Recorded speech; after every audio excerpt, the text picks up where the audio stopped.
Baxın, bir gün sahabelərdən biri görür ki, Əbu Bəkr radiyallahu anhu təklikdə danışır. Gedir baxır ki, tək başına Əbu Bəkr radiyallahu anhu nə danışır görəsən?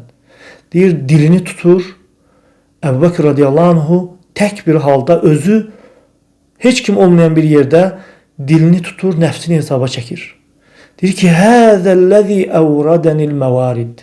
Deyir, bu məni həlaklara sürüklədi. Bu məni həmin o xətalara saldı. Əbu Bəkr radiyallahu anh, ümmətin ən fəzilətlisi Peyğəmbər sallallahu aleyhi ve sellem deyirdi ki, Əbu Bəkrin imanı tərəzinin bir gözünə, ümmətin imanı tərəzinin bir gözünə qoyulsa, Əbu Bəkrin imanı onların hamısından üstün gələr. Lakin bu ilə bərabər nəfsini hesaba çəkirdi və narahat idi. Hər bir an, hər bir halında bu dünyadan köçə bilərdi və Allahla görüşdüyü zaman hazır halda görüşməsi üçün, bunun üçün çalışırdı. Allah-u Teala'dan istəyirəm ki, bizi eşidib yaxşısına tabi olanlardan etsin.